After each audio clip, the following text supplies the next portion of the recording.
O Vitor, hoje ele tem 15 anos, viu? A Lara, que tem 13, e eu e o Geis. Para quem não me conhece, meu nome é Eliane, e eu estou aí há 17 anos falando sobre um tema um pouco não tão falado, que é sexualidade.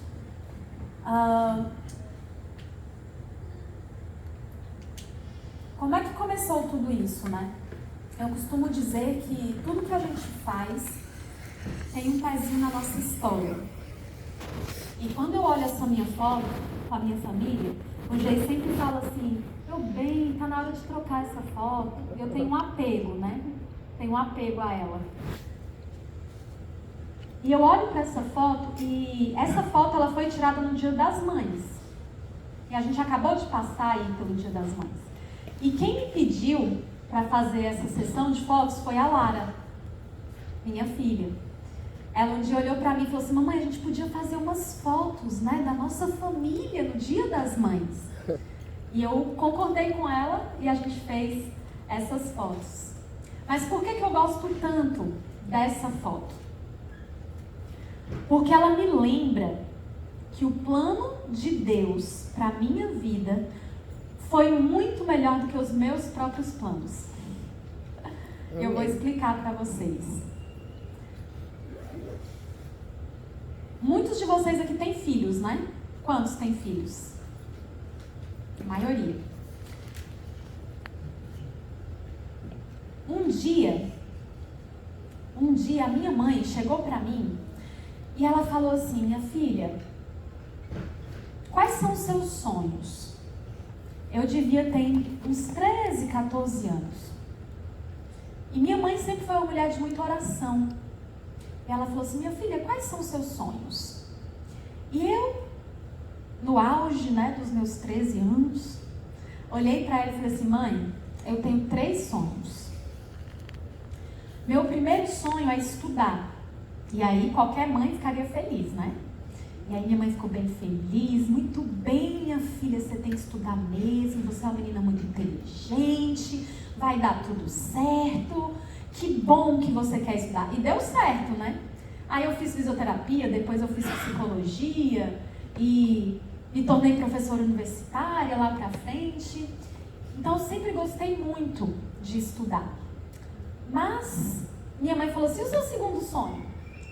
Aí eu falei pra ela assim: mãe, eu quero um apartamento na Asa Sul. Alguém aqui conhece Brasília? Eu moro em Brasília, né? Morava em Brasília quando eu era criança. Saí de Brasília para o internato. Morei 20 anos na Bahia e depois retornamos para Brasília. E aí a minha mãe falou assim: um apartamento na Asa Sul, por quê? Né? Todos os dias eu acordava e eu saía do bairro que eu morava. E eu chegava muito cedo na Asa Sul. E toda vez que eu passava ali pela quadra, antes de chegar na escola adventista, eu via um prédio e o sol nascia e refletia nesse prédio, que era todo espelhado. E eu fui nutrindo um sonho no coração de ter o quê?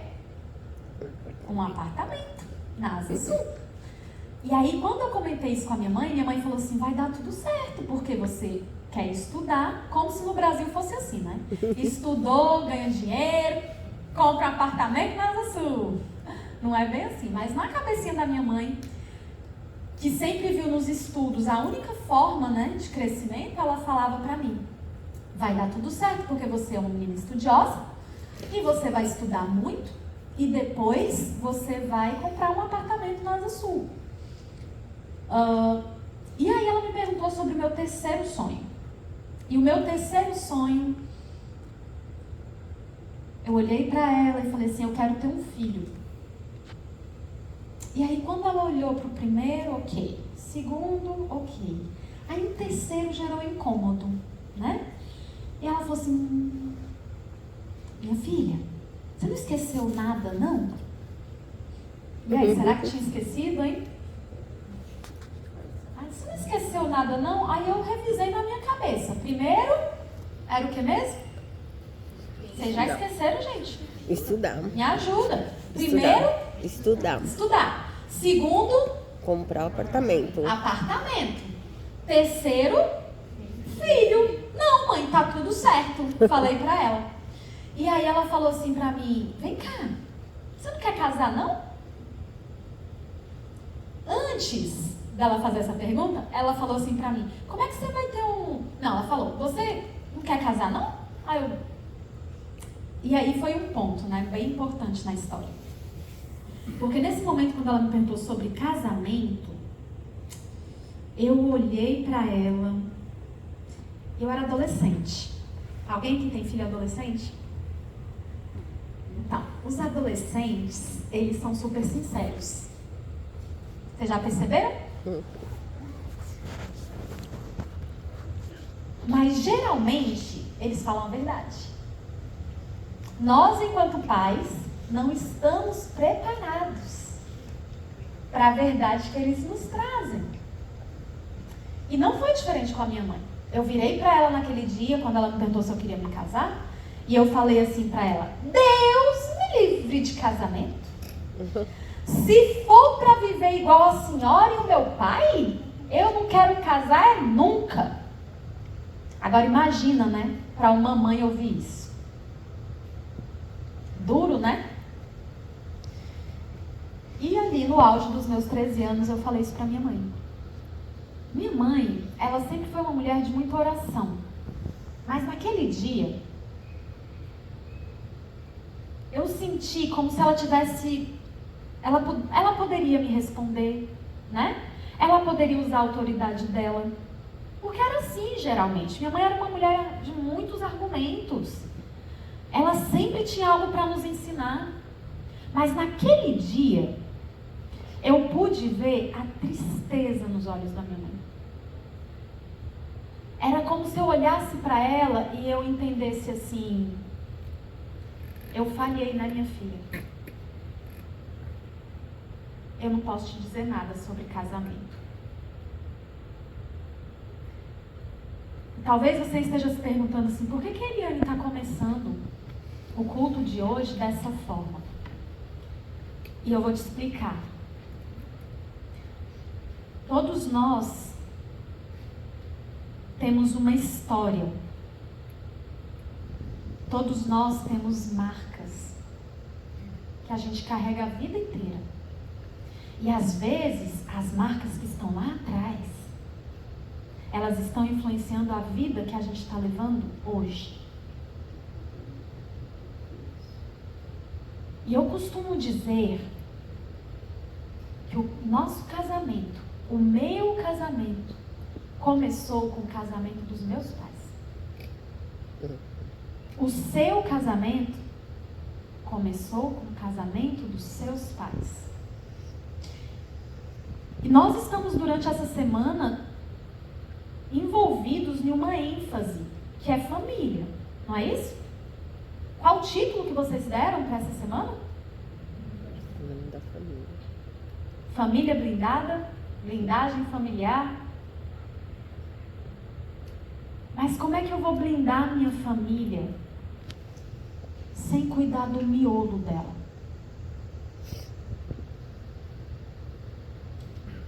Sabe? Tem um texto, que é o primeiro texto que eu quero conversar com vocês. Ele está lá em 2 Coríntios 4, versos 8 e 9. A gente costuma ver esse texto de uma forma geral para a vida, certo? A gente costuma olhar para esse texto e pensar na luta do cristão, né? Que nós estamos ali o tempo todo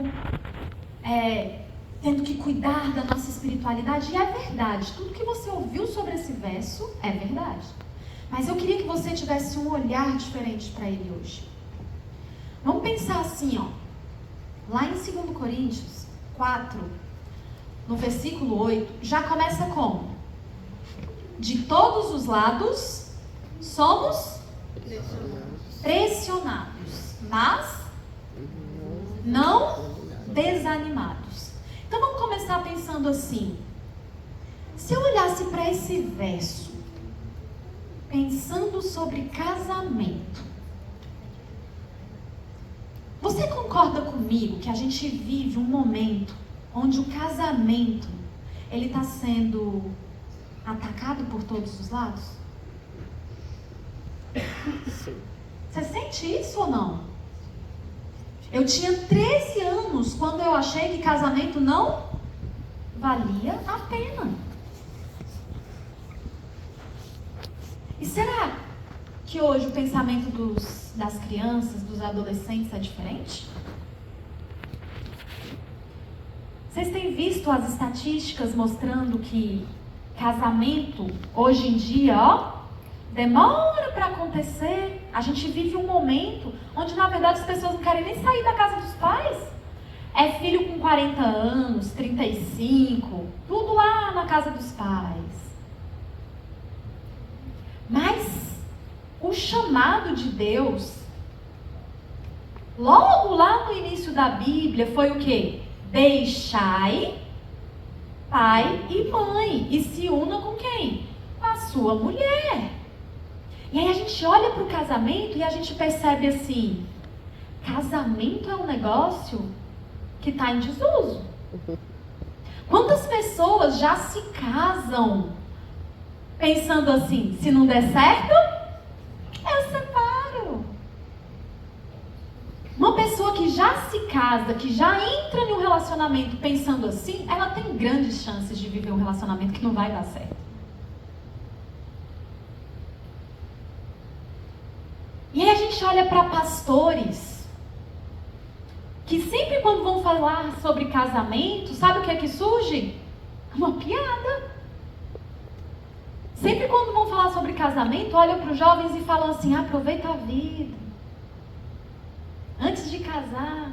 Mas esse é o pedido de Deus? Não é.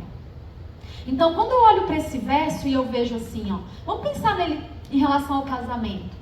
De todos os lados, o casamento, a estrutura ideal que Deus deixou para nós, vai acontecer o quê? Vai ser pressionada. Mas a gente não deveria desanimar.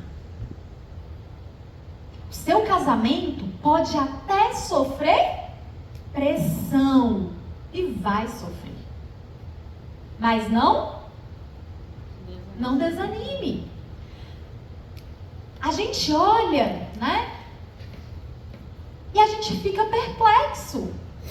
Você fica perplexo ou não fica com o que significa hoje namoro, união, casamento? Ou aqui tá tudo ok, tá igualzinho Deus sonhou, né? Hoje eu tava com a Bruna em uma lojinha e a filhinha dela gostou de uma capa, de um caderninho assim, e era as cores do arco-íris, né? E aí a Bruna virou pra mim e falou assim, olha, Eliane, que bonitinho, mas não posso nem comprar. E eu não entendi. Aí eu falei, por quê? Tão bonito, gente, compra. Aí ela, por quê? Ah, entendi. Né? Ainda pegou o símbolo do arco-íris, gente. Né? Todas as formas de amor são válidas. Então a gente fica assim. A gente fica muito desanimado, né? Perplexos, sim, ficamos perplexos. Mas a gente não tem que desesperar. E aqui tem um ponto interessante. Porque se você olhar para a história da humanidade, em todos os momentos críticos, a sexualidade ela estava em jogo. Você já pensou nisso? Na época lá de Noé, existiu o quê? Promiscuidade. E aí Deus vem e faz o quê? Bora destruir tudo e recomeçar. Quando a gente olha para Sodoma e Gomorra, existiu o quê? Promiscuidade. E aí Deus fala para lá o quê? Sai daí porque eu vou destruir. Você acha que no nosso tempo vai ser diferente? Parece que a gente consegue atingir assim, o coração de Deus muito de cheio quando o tema é sexualidade. Então, não estranhem a igreja de vocês querer falar sobre esse tema. Pelo contrário, queiram aprender e sugar tudo. Por quê? Porque a Bíblia já diz, vão existir assuntos que vão te deixar como? Perplexo. Mas não é para você ficar desesperado. Não é para você ficar desesperado, porque Deus tem um plano. E está tudo sob o controle dele. E a gente continua olhando o verso e a gente vê assim, somos perseguidos, mas não abandonados. Abatidos, mas não destruídos. Se eu olho para a estrutura que Deus sonhou para mim, se eu olho para o casamento, eu vou perceber que o casamento, ele vai estar em todos esses pontos aí. Em muitos momentos nós vamos nos sentir pressionados, em muitos momentos a gente vai se sentir perplexo, em muitos momentos você vai se sentir perseguido. É estranho casar, viver uma vida inteira só com uma pessoa, casar virgem? Isso é do século passado. A estrutura bíblica parece estranha para as pessoas de hoje. Mas aí Deus vem e fala assim, mas não desanime, não se desespere, não fica triste não, porque você não está abandonado, tá? E você não será destruído. Já tem alguns dias que nós estamos por aqui. A gente começou aqui na Flórida, em Orlando, subimos para Virgínia, lá em Richmond falamos para a igreja de lá, descemos para cá agora, e uma coisa me chamou a atenção. Vocês correm muito, né? Vocês trabalham muito. A hora vale dinheiro, mas sua família vale o céu.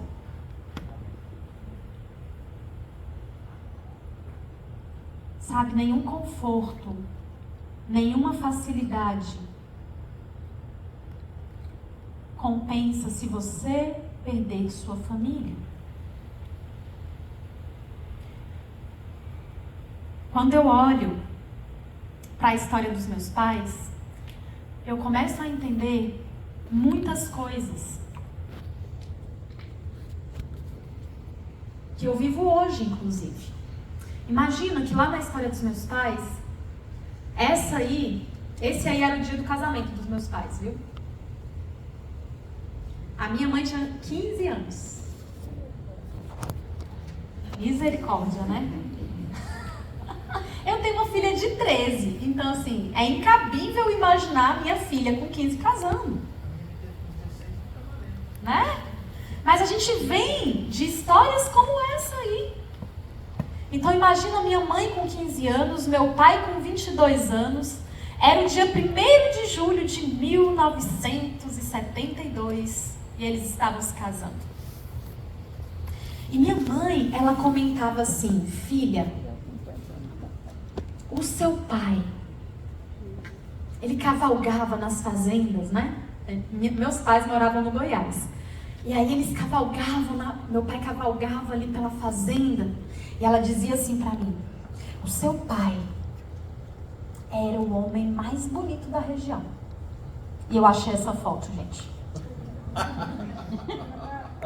E eu achei essa foto e falei assim, mãe, se esse aí é o rapaz mais bonito da região, eu não quero nem imaginar o mais feio, né? Mas a grande verdade é que meus pais, eles se casaram cheios de sonhos. E foi diferente com você? Você imaginava ser infeliz, vou dormir chateado, vou chegar só o pó em casa e vou ter que dormir do lado daquela minha esposa que às vezes reclama, vou passar muito perrengue. A gente não sonha com essas coisas. A gente sonha com uma vida feliz.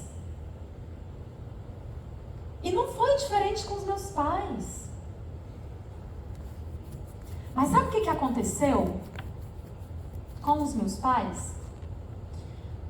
Eles se casaram e eles tinham, talvez diferente de vocês, objetivos de vida muito diferentes. Talvez meu pai tenha se casado pensando assim: eu preciso de uma mulher para ser minha esposa, uma mulher que eu possa, uma mulher direita, uma mulher que seja a mãe dos meus filhos, que cuide de mim. Isso é o que eu preciso. E minha mãe já casou com outros pensamentos. Talvez ela tenha casado assim: eu vou ter um homem que vai cuidar de mim, vai me amar, vai me proteger. Talvez ela olhasse para o próprio casamento dos pais dela e pensasse assim: eu vou construir algo diferente dos meus pais. Você já parou para pensar nisso? A gente se casa querendo construir algo melhor do que foi os nossos pais. Talvez você olhe e fale assim: não, mas meus pais já foram muito bacana. Eu tenho uma experiência muito boa com os meus pais. Mas tem pontos para melhorar. Porque filho é um negócio que vê defeito, gente. Os filhos vão ver os defeitos dos pais. Eles vão querer o quê? Construir algo melhor. Então pense aqui comigo que cada um tinha um sonho. Mas aquela menina de 15 anos, ela começou a sofrer muito cedo. As coisas saíram do ritmo de um jeito muito rápido. Meu pai, naquela época, ele foi instruído pelo próprio pai dele a conhecer o bordel da cidade. Com 15 dias de casada, minha mãe recebeu uma das funcionárias do bordel. E meu pai tinha passado a noite inteira fora de casa. E aí ele chegou de manhã com a amiga funcionária e ele falou assim: Nice, faz um almoço pra gente. E sabe o que aquela menina fez? O almoço. Então não demorou muito e as coisas começaram a sair do eixo. E eu estou contando alguns detalhes da história para vocês entenderem que eu, enquanto filha, eu ouvi toda essa história. Eu internalizei toda essa história. Em algum momento, eu fiz questão de decidir por mim. Isso se refletiu lá nos meus 3 sonhos. Eu não quero casar. Porque se é para viver igual a senhora e o meu pai, eu quero não. Obrigada. Então entenda uma coisa. Os nossos filhos, eles são esponjas. Eles estão percebendo tudo o tempo todo. E na história da minha mãe com o meu pai, como ela começou a sofrer com meu pai, ela começou a pensar assim: talvez, se eu tiver filhos, alguns problemas se resolvam. Mas você já viu filho resolver problema? Geralmente aumenta, né? E a minha mãe, ela morava na roça. E 5 anos do casamento se passaram e ela não tinha filho, não evitava filhos. Então ela chegou a uma conclusão: não posso ter filhos. E ela resolveu adotar um bebezinho, que era recém-nascido. Ele tinha 16 dias. E minha mãe adotou o Carlinhos, que é o meu irmão mais velho. Passou um tempo, uns 3 anos depois, e minha mãe já estava em Brasília. Ela teve o Paulo, o meu irmão do meio. 2 anos depois ela me teve. Eu sou a caçula.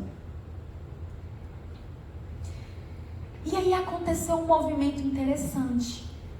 Porque aquela mulher que estava frustrada com o relacionamento a 2, ela começou a depositar nos filhos todo o seu desejo de ser amada. Sabe por que eu estou te contando isso? Porque você pode estar cometendo o mesmo erro. Muitas vezes nós passamos por problemas dentro do casamento e a gente não tem habilidade para lidar com esses problemas. E aí a gente começa a tampar o sol com a peneira. E a gente sente necessidade de carinho, de intimidade, o desejo de ser tocada, de ser amada. E a gente não sabe transmitir isso para o nosso cônjuge. E muitas vezes a gente transmite tudo isso, essa responsabilidade toda para quem? Para os nossos filhos. E eu tive uma mãe que, por me amar muito, por me querer muito bem e por não saber psicologicamente tudo que as frases que ela dizia causariam em mim, eu cresci ouvindo coisas do tipo: filha, você é tudo pra mim. Você já ouviu isso também? Mas é pesado, né? Ninguém consegue ser tudo para outra pessoa. Mas em uma necessidade, em um desejo de se apegar a algum tipo de amor, muitas vezes a gente se apega aos nossos filhos. E às vezes nós somos até cruéis com quem não tem filho.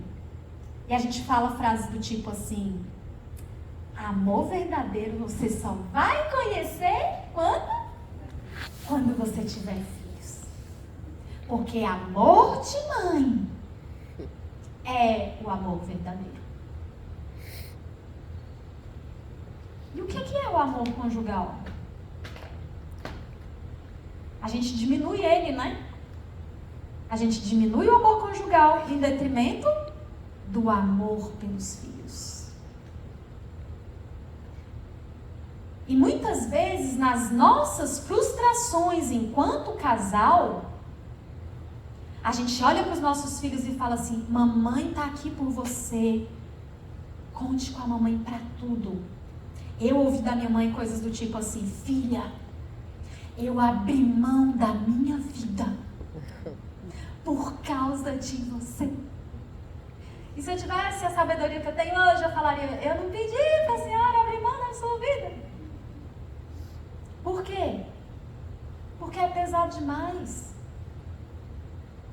E outra, você não abriu mão da sua vida em função dos seus filhos, não, tá? Você abriu mão porque você quis. Foi uma decisão sua. Ai, Eliane, mas na época... Não coloca a culpa nos seus filhos. Ai, Eliane, eu não estudei porque os meus filhos eram pequenos. Poderia ter estudado com um filho pequeno. Ai, eu não fui trabalhar fora porque os meus filhos precisavam de mim. Ok, mas foi uma decisão sua. Em nome da criação dos meus filhos, eu não trabalho fora. Então a gente não tem que ficar colocando nas costas do filho tudo isso. Sabe por quê, gente? Porque os nossos filhos, eles não têm condição de nos devolver toda essa cobrança. Às vezes, olha, esses dias que eu estou aqui, eu conversei com inúmeras pessoas que não podem voltar no Brasil. Não pode, não tem o visto, não pode ir, porque senão não volta pra cá, não é assim? E essas pessoas, elas se martirizam, elas ficam pensando assim. E eu ouvi pessoas falando assim: mas Eliane, minha mãe, o meu pai tá lá, nunca conseguiu vir aqui, o visto foi negado. E eu virei para uma dessas pessoas e falei assim: seu pai, sua mãe fez as escolhas deles. Você tá fazendo as suas. Ai, mas se ele morrer, eu vou me sentir muito culpada. Minha filha, pode acontecer dele morrer. Pode. Você perto ou você longe. É a lei natural da vida. E às vezes a gente está aqui, vivendo a nossa vida e com o pé lá. E esse pé lá na vida dos nossos pais é porque você não conseguiu lidar bem com essas coisas todas. E está te bloqueando a continuar, a crescer. Então você entende que o seu casamento começou com a história dos seus pais? Você entende que as coisas que você vive hoje começou com a história dos seus pais? Eu cresci ouvindo que homem nenhum prestava. Minha mãe falava assim, cuidado com os homens. Homem nenhum presta. E sabe que eu me peguei um dia, já casada, eu me peguei um dia em Guarajuba, na Bahia. A gente estava com a família do Geis, em uma piscina, todo mundo se divertindo, eu conversando com uma das tias do Geis, a Ilse. E a Ilse, lá no papo vai, papo vem, eu soltei isso, né? Aí eu virei pra ela e falei assim, homem nenhum presta. Mas ela foi tão cirúrgica, que ela olhou assim pra mim bem séria, ela é super divertida. Mas ela olhou assim pra mim bem séria e falou assim, o seu não presta não? E aí eu levei um choque, né? E aí eu pensei, não, o meu presta. Então, não diga que homem nenhum presta. Então, às vezes, nós estamos com homens bons do nosso lado. Homens que nos respeitam, homens que são trabalhadores, homens que querem o nosso bem, que querem a nossa felicidade em todas as áreas. Mas a gente está lidando com esses homens como se eles não prestassem. E a gente precisa acordar. Porque esse pensamento que era lá da minha infância, que foi repetido várias vezes, ele se reproduz hoje no meu casamento, me impedindo que eu me entregue. Por quê? Ninguém vai se entregar para um homem que não presta. Porque você vai ter medo de quê? Você vai ter medo de sofrer. E aí tem um monte de homens que lidam com a esposa como se elas fossem a mãe deles. E está errado também. Porque sua mãe não é sua esposa. Um dia você teve uma mãe, seja ela ausente ou seja ela cuidadora, que fazia seu prato, que fazia todas as suas vontades. Mas a sua esposa não é sua mãe. E aí a gente tem dois problemas quando um esposo quer uma mãe na esposa. Porque ele vai ter um comportamento infantil. Ele vai ser sempre o menininho. Eu estava um dia desse aqui já, viu? Quero dizer. E a gente estava conversando assim numa rodinha. E aí surgiu a pergunta dos filhos, né? Quantos filhos você tem? Não sei o quê. E cada um falava dos filhos. Aí daqui a pouco uma pessoa falou bem assim, eu tenho 2. Ai, aliás, eu tenho 3, meu marido. E eu pensando, meu Deus, é sério isso? Parecia até uma vantagem dizer que o marido era o filho dela. Tá errado. E aí a gente começa a pensar assim, pensa aí na sua vida. Quais são as marcas que o casamento dos seus pais deixou em vocês? Quais foram os seus sonhos lá no casamento para dizer assim, Eliane, tudo que eu queria era construir uma história diferente dos meus pais. Tinha alguns aspectos lá na minha casa que eu abominava. E eu já ouvi inúmeras histórias do tipo, eu não suportava quando minha mãe gritava. Então eu não quero gritar na minha família, na minha casa. Mas sabe o que eu faço? Eu grito. Tem um monte de maridos que falam assim, meu pai, ele era muito indiferente à minha mãe. Quando eu casar, eu não quero ser uma pessoa indiferente. Aí a gente casa e o marido tem tanta dificuldade para se expressar, tanta dificuldade para falar. Está reproduzindo o que você mais odiava lá na sua infância. Então, o momento que nós vivemos hoje, e entenda bem isso, eu sou psicóloga, mas às vezes a gente fica assim, na psicologia, querendo descobrir por que eu sou assim, para justificar tudo. E psicologia não é para isso. É para você olhar para o seu passado, sim, mas como uma forma de compreensão. Aí você compreende o que aconteceu lá atrás para você tomar a decisão hoje de fazer o quê? Diferente. E não olhar e falar assim, eu nasci assim, né? Eu fui assim porque eu sofri. Eu sofro, Eliane, porque eu fui abusada sexualmente. Então o abuso sexual, ele justifica tudo na minha vida. Não, gente. Somos seres que podemos nos reconstruir o tempo todo. Não é isso que a Bíblia diz? Faço novas todas as coisas. Então é importante demais a gente olhar para o nosso passado. Para a gente decidir como é que vai ser de hoje em diante. E sabe, tem um verso lá em Provérbios 5, do versículo 15 ao 19, que eu gosto muito. Então, depois que eu olho para essa minha vida, lá com os meus pais, e eu começo a entender assim, o que eu quero para a minha vida. Agora eu queria que vocês fizessem assim um zoom dentro da vida conjugal, lá na vida sexual. Eu costumo dizer que a vida sexual, ela é o núcleo. Ela é o oxigênio do relacionamento. E muita gente fala pra mim, ai, que exagero. Sabe por quê? Porque é como se o casamento aqui existisse e o sexo fosse uma bolinha lá no cantinho da sala. Mas você lembra quando você casou? Você casou pra limpar a casa? Lavar roupa? Passar? Trabalhar fora? Dividir as contas? Foi pra isso que você casou? Eu casei pra me relacionar sexualmente. Porque dividir conta, eu podia dividir solteira. É ou não é, gente? É. Você não podia morar com uma amiga e dividir as contas da casa com ela? Mas sua amiga vai fazer você revirar os olhinhos? Não vai. E olha o que a gente está fazendo com o nosso casamento. Porque é bíblico, tá lá em Gênesis. É o quê? Deixa pai e mãe. Então, ó, deixa a história do seu pai e da sua mãe. Deixa tudo que eles viveram. E se unam quem? Com quem? Com a sua mulher. E vocês vão ser o quê?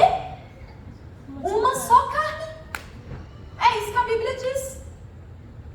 Então, use suas referências, porque seu pai e sua mãe vai ser sua referência. Seja para você construir uma coisa boa, porque eles te deram um exemplo, ou para você fazer tudo diferente deles, porque eles não te deram um exemplo. Mas sempre serão sua referência. Mas aí você vai se unir com quem? Com a sua mulher, para ser o quê com ela? Uma só carne, gente, é sexo.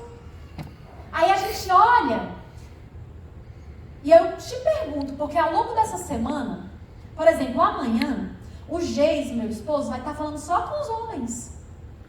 E vai estar falando de aspectos exclusivos da sexualidade de vocês. Amanhã ele vai falar para vocês como é que vocês fazem para fazer essa mulher que está do seu lado feliz sexualmente, tá? Ele vai mostrar para vocês que tem um caminho possível. Aí você fala assim, ai, quinta-feira ou sexta, eu vou estar com as mulheres fazendo a mesma coisa. Então entenda uma coisa, quando a gente olha aqui para Provérbios é como se fosse um zoom na vida sexual do casal. Porque a gente casou para ser feliz sexualmente. E lá em Provérbios diz assim, ó, beba água da sua cisterna, das águas do seu próprio poço. Primeiro conselho. Se eu tivesse muito tempo com vocês, a gente poderia fazer aqui, falar muitas coisas. Mas eu não tenho esse tempo. Mas eu preciso que você entenda que existe um negócio chamado necessidades emocionais. E Deus deu para homens e para mulheres necessidades emocionais. Tem um psicólogo americano, Dr. Harley, que ele categorizou 10 necessidades emocionais de homens e mulheres. E a Bíblia aqui, ela está dizendo assim, ó, beba a água da sua cisterna, das águas do seu próprio poço. Sabe o que é essa água? Suas necessidades emocionais. Se você não beber da água da sua cisterna, das águas do seu próprio poço, A Bíblia deixa claro o que vai acontecer. O que vai acontecer, gente? Olha lá. Por que deixar que suas fontes transbordem por onde? Pelas ruas e seus ribeiros de águas pelas praças? Quem é casado aí? Faz assim. Olha para o seu cônjuge e fala assim: você é o meu poço. Olha que romântico. Você é o meu poço. Fala pra ele, falei. Já falou? Que rápido. Falou? Você é o meu... Mas fala assim, né, gente? O homem deixa uma vozinha mais grave, sussurra no ouvido, né? Pra ter uma graça. Por favor. É romântico, né? Olha o que a Bíblia está dizendo. Você, mulher, tem que ser o poço de quem? Do marido. Do seu marido. Seu marido tem que ser o quê? O seu poço. Aí, às vezes, quando eu falo essas coisas, as pessoas dizem assim: mas Eliane, se a pessoa não beber do poço, o que vai acontecer com o poço? Aí a gente pensa assim: vai secar, né? Se eu não beber a água do meu pocinho, ela vai secar. Mas não é isso que a Bíblia diz. A Bíblia deixa claro que a água não seca. Olha o que acontece. A água vai para onde? Para a rua e para a praça. E na rua e na praça tem o que, gente? Gente. Aqui, gente com sede. Muito bom. Gente com sede. Isso aqui é um conselho para a gente. No dia que as minhas necessidades não forem supridas pelo Senhor Jezreel Santos de Melo, viu, gente? Sabe o que vai acontecer? Minha aguinha vai transbordar e vai achar alguém com sede. Misericórdia. Vai beber, muito bem, beba mesmo. Porque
o sacie o tempo todo e você seja cativado pelo seu amor. Vocês estão vendo como a Bíblia é direta? Nós temos necessidades. Uma dessas necessidades é a necessidade sexual. E a Bíblia diz que é para um saciar o outro. Aí você fala assim, não, Eliane, mas aqui, ó, a Bíblia só está dando um conselho para as mulheres. Porque está falando, ó, que os seios da sua esposa o saciem o tempo todo. Então, a hora que eu quiser, eu vou lá e vou ter que ser saciado nos peitos dela. Né? É isso que a Bíblia está dizendo. E é, ok? Só que lá antes, existia um acordo com o pessoal, com os israelitas. Eu até comento isso aqui no meu livro. Aqui no meu livro, depois vocês vão olhar e vocês vão até achar o verso tudo direitinho. Mas, logo aqui no início, tem uma coisa muito interessante, que é o seguinte. Em Israel, existia um acordo. E você sabia que o recém-casado, ele não ia para a guerra? Você já leu essa parte na Bíblia? Recém-casado não ia para a guerra. Recém-casado também não podia fazer nenhum trabalho público. Por que será? Está lá em Deuteronômio 24:5. Depois vocês tiram a conclusão. A Bíblia diz que durante um ano o homem precisava ficar em casa. Para quê? Para aprender a fazer feliz a mulher com quem ele se casou. Quanto tempo, gente? Um ano. Ele estava proibido de ir para o serviço militar. Ele estava proibido do serviço público. Ele tinha obrigação de ficar em casa para aprender a fazer feliz a mulher com quem ele se casou. Trabalhava? Claro que trabalhava. Mas ele não podia morrer sem primeiro ensinar para a mulher dele o que é um orgasmo. Vai que ele vai para a guerra e morre e a mulher fica lá, gente, a ver navio? Não pode. Então, o conselho bíblico não existe só para os homens, existe para as mulheres também. Era desejo de Deus que vocês, enquanto casal, fossem fortes sexualmente, para vocês darem conta de todas as outras demandas que iriam surgir frente ao casamento. Porque sexo para Deus não é só prazer físico. Sexo para Deus tem a ver com prazer emocional, prazer físico. E esse prazer físico, esse prazer emocional, ele gera conexão, intimidade profunda, respeito.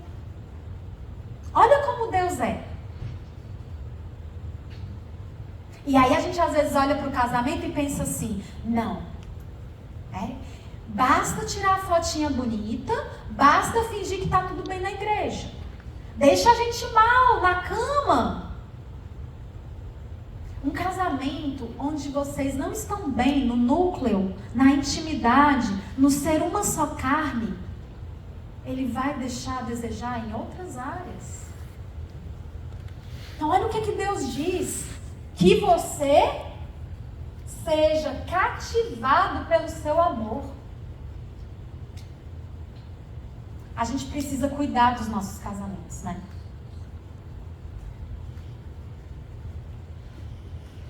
Eu disse para vocês lá no início que eu não queria me casar, certo?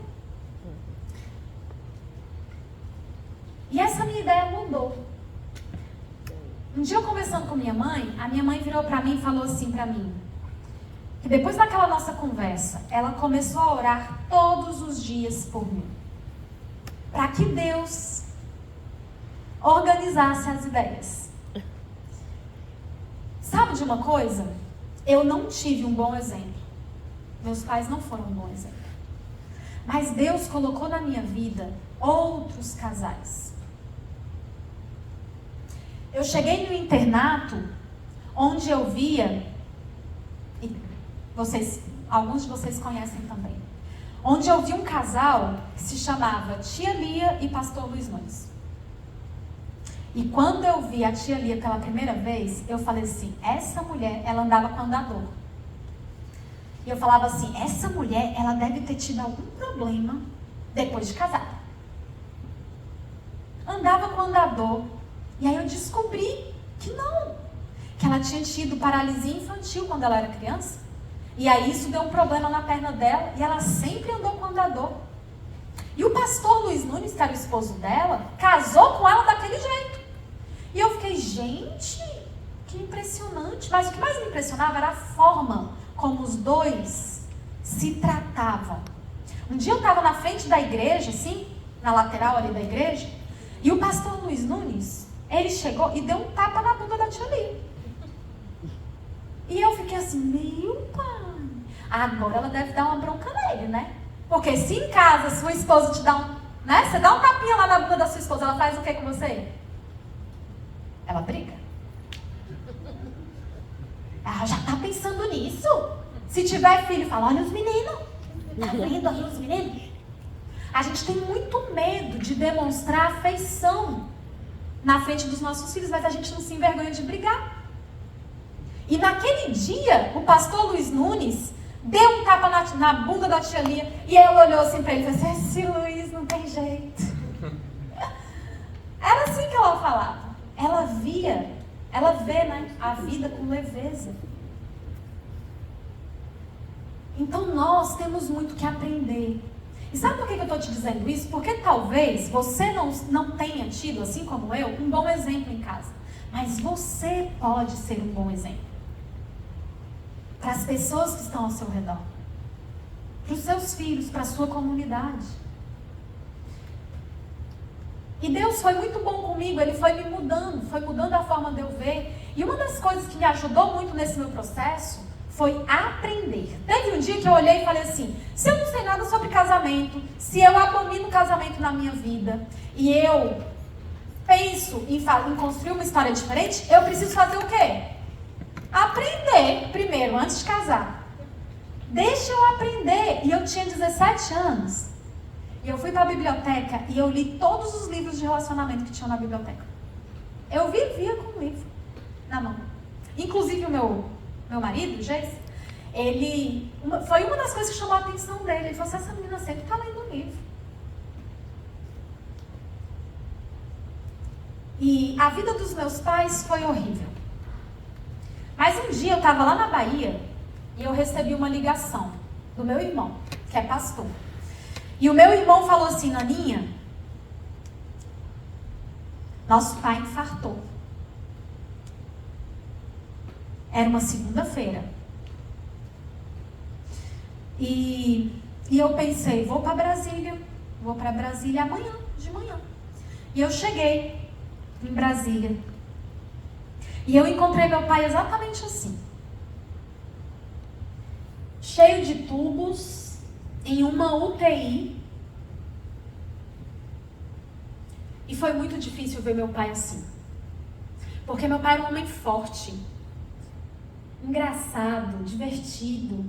Ele adorava ajudar as pessoas. Ele tinha inúmeras características boas. E quando eu encontrei meu pai naquela UTI, vocês já foram numa UTI? Como é que você descreveria para mim? O que é uma UTI? Triste. Gelada. Cheiro de morte. Eu gosto de falar assim, é mórbido mesmo. Lá tem um cheiro de morte. E quando eu olhei meu pai naquela UTI, eu me senti muito triste. E todos os dias, eu ia para a UTI e eu não estava lá sozinha. Eu estava lá com a esposa do meu pai, que na época que os meus pais se separaram, quando eu tinha 17 anos, ela era amante do meu pai. E todos os dias ela ia para a UTI junto com a gente, junto com os filhos. E quando nós estávamos ali na UTI, eu achava uma coisa interessante. Depois vocês leiam Provérbios 5, o capítulo inteiro, e você vai ver a descrição do que é a mulher, do que é a prostituta. A Bíblia deixa claro, ela te engana, ela te seduz. Os lençóis dela são macios, de cetim. Mas é uma enganação. E naquela UTI, eu me encontrava todos os dias com a esposa do meu pai. E eu nunca vi ela tocar no meu pai. Ela estava ali quase que como uma guardiã do corpo. Ela cruzava os braços, ela estava impecável. Maquiagem, cabelo, roupa, salto. E todos os dias ela estava ali na UTI, desse jeito. E eu pude viver os últimos anos do meu pai. Meu pai se arrependeu muito de ter perdido a família dele. Aquela história de traição que começou lá no início e que se repetiu por tantos anos até minha mãe não aguentar mais e se separar. Foi uma parte, mas o meu pai, quando ele ia para minha casa, e eu tinha meus filhos pequenos, ele ia para minha casa e ele ficava o tempo todo, homens, com os olhos marejados. Ele via a forma como o Geis me tratava e ele tinha vontade de chorar. Ele via a forma como a gente lidava com o Vitor e com a Lara e ele tinha vontade de chorar. O tempo todo ele estava assim. E quando eu me encontrei com meu pai na UTI, e o quadro dele foi piorando, piorando, chegou um ponto que os médicos falaram assim: o seu pai pode estar em um quadro de morte cerebral. A gente vai fazer alguns testes amanhã. E eu comecei a falar para minha mãe, porque eles tinham uma história muito mal resolvida, né? E eu falava assim para minha mãe: mãe, a senhora tem que ir lá ver meu pai. E um dia ela virou para mim e falou assim: ele já não está morto? Eu que não vou fazer o que lá? Dureza, hein? E aí um dia, era um sábado, e eles fizeram todos os testes. E foi confirmada a morte cerebral. E eu estava com o Paulo, que é meu irmão, com o Carlinhos, e eu virei para minha mãe e falei assim: mãe, a senhora deveria ir lá conversar com meu pai. E aí a minha mãe virou para mim e falou assim: eu não vou. Aí o Carlinhos, que é o irmão adotivo, ele tem 1,82 e ele luta jiu-jitsu. Ele olhou para minha mãe e falou assim: a senhora vai sim. Pegou no bracinho dela e a gente foi pro hospital. Quando chegou lá no hospital, vem cá, meu bem. Quando chegou lá no hospital, a minha mãe, ela estava de um jeito que ela tremia muito. A minha mãe até hoje, ela tem um tremor, tem 8 anos que ela tem um tremor que a gente não sabe o que é. Não é Parkinson, não é tremor essencial, não tem diagnóstico. Mas nesse dia que ela ia encontrar meu pai, ela tremia tanto. Eu tirei meu casaco, eu dei pra ela e eu virei pro Geis e falei assim: meu bem, vamos com a gente pra UTI, porque eu tô com medo da minha mãe passar mal. E se ela desmaiar, você carrega. E lá fomos nós, né, meu bem? Eu, Geis e minha mãe. Quando chegou lá na UTI, naquele lugar frio, mórbido, triste, a gente não tinha muito espaço, tinha só umas cortinas. E a gente entrou, fechou as cortinas, o Geis olhou assim e pensou assim: esse lugar não me cabe. E ele desse tamanhão, ele foi pro cantinho da cortina e ficou lá, ó, no encontro de uma cortininha com a outra, de costas, pra ver se dava um pouquinho de privacidade, né, meu bem? Minha mãe nunca tinha entrado numa UTI. E quando a minha mãe entrou, foi interessante, porque ela foi entrando E meu pai estava desse jeitinho aí. Mas ela foi tocando ele. Lembra da esposa dele? Uhum. Que estava de guardiã do corpo? Naquele momento, a minha mãe tocou no meu pai. E ela falou assim pra mim: filha, ele tá quente. E eu falei: tá, mãe. A gente ia doar todos os órgãos do meu pai. E aí iam manter os aparelhos ligados até fazer a captação dos órgãos. E aí eu expliquei pra ela: os aparelhos vão ficar ligados até fazer a captação dos órgãos. E aí minha mãe não aguentou, o lençol, ele tinha um lençol azul que cobria ele todo. Ela desceu o lençol. E quando ela desceu o lençol, ela viu 8 marcas, 4 de cada lado, do esforço humano para fazer com que meu pai voltasse. E ela passava assim a mão no peitoral do meu pai e falava assim: filha, ele está todo queimado. Tadinho dele, olha só, ele está todo queimado. Mas uma coisa me chamou a atenção. A minha mãe encontrou as mãos do meu pai. E quando ela encontrou as mãos do meu pai, sabe aquela mulher que tinha falado assim: ele não está morto? Eu não vou lá.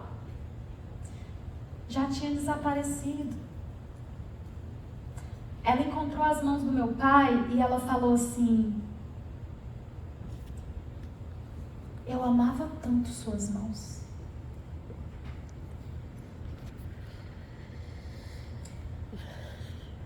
Suas mãos são tão lindas. Como eu amava suas mãos. Sabe, casais, toda mulher tem o desejo de ser amada. Toda mulher tem o desejo de ser tocada. Você tem um poder enorme. Homens, vocês podem marcar a esposa de vocês de um jeito único, através das suas mãos, através do seu amor. E eu iria além, e eu diria assim: todo homem, viu, mulheres? Todo homem tem o desejo de ser amado e de tocar. Deus fez perfeito. E naquele momento que minha mãe achou a mão do meu pai e falou: sua mão é tão linda, eu amava suas mãos. Ela fez uma pergunta muito difícil. Ela olhou para o meu pai e falou assim: por que você não conseguiu me amar? Eu te amava tanto.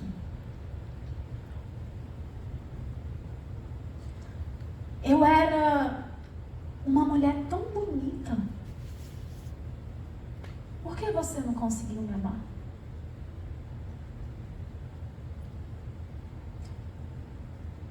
Eu te dei os melhores filhos. Por que você não conseguiu me amar? Eu amava cuidar das suas roupas, fazer comida para você. Eu amava a sua presença. Por que você não conseguiu me amar?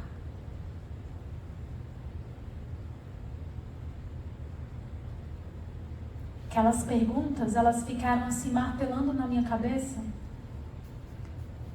por muito tempo, sabe? Meu pai não podia responder. E um dia, eu estava lendo um texto de Ellen White e eu comecei a entender por que minha mãe não conseguiu ser amada. E olha como esse texto está forte. Esse texto diz assim, ó: quando a esposa entrega o seu corpo e a sua mente ao controle do marido, se submetendo passivamente à sua vontade, em todas as coisas, sacrificando sua consciência, sua dignidade e até mesmo a sua identidade, ela perde a oportunidade que possui de exercer poderosa influência para o bem. Esse texto foi um tapa na minha cara. Porque a Ellen White está dizendo que nós, enquanto mulheres, a gente não tem que perder a nossa essência. A gente precisa amar o outro, mas a gente não pode perder a nossa dignidade. A gente não pode perder a nossa consciência, a gente não pode perder a nossa identidade, porque no dia que a gente perde tudo isso, a outra pessoa já não encontra na gente quem ele amou um dia. E a gente perde uma poderosa influência que nós temos para o bem do nosso esposo, para o bem dos nossos filhos. Então o pedido de Ellen White não serve só para as mulheres, serve para todos nós. A gente precisa saber quem a gente é. A gente precisa ter clareza das nossas potencialidades. E a gente não pode fazer isso aqui, ó. A gente não pode esperar dos nossos parceiros, ou dos nossos filhos, ou dos nossos familiares e amigos, o que só Deus pode nos proporcionar. O outro nunca vai me completar completamente, não, gente. Então a gente precisa entender que nesse caminho da conjugalidade, a gente tem muito a aprender. Sabe, quando eu olho essa foto do meu pai na UTI, e eu olho aqui para vocês, eu penso no seguinte: meu pai, ele não consegue responder as perguntas da minha mãe. Ele não consegue agora se envolver comigo, com meu irmão, ser mais carinhoso, olhar nos nossos olhos, conversar com a gente, porque o meu pai está morto. E aí eu olho para você que corre tanto, que quer tanto o bem da sua família. Homens, eu olho para vocês que estão aqui e eu penso, vocês têm vida. Eu olho para vocês, mulheres, e penso assim, talvez você tenha cometido muitos erros. Talvez você tenha olhado muito mais para os seus filhos, para o seu trabalho, do que para a sua relação conjugal. Mas vocês têm vida. E vocês podem começar a construir um momento completamente diferente. Sabe, ao longo desses dias que nós estaremos juntos, eu tenho muita coisa para contar para vocês. Mas eu não posso começar a contar nada disso se hoje vocês não decidirem viver um novo momento na vida conjugal de vocês. Hoje é o dia de talvez vocês pegarem os cacos, as feridas e trazer para Deus, porque Deus tem a capacidade de nos reconstruir. O Geis vai cantar uma música e o título dessa música é Bumerangue. Vocês sabem, né, como é que funciona um bumerangue? Ele foi feito para voar, mas ele foi feito para quê? Para voltar. Então se imagina assim, talvez você seja um bumerangue. E talvez você tenha ido muito longe do ideal de Deus, da vontade de Deus. Talvez você até saiba o que é o certo dentro do casamento, mas você não está fazendo. Mas todo bumerangue foi feito para quê? Para voltar. Então agora é o momento de você se colocar nos pés de Deus. Às vezes a gente vem meio que com uns caquinhos, né? Mas Deus, o nosso Deus, Ele é capaz de reconstruir. Então escuta essa música e pensa nessa música como sendo você querendo se reconstruir aos pés de Deus. Sabe por quê? Porque você tem vida.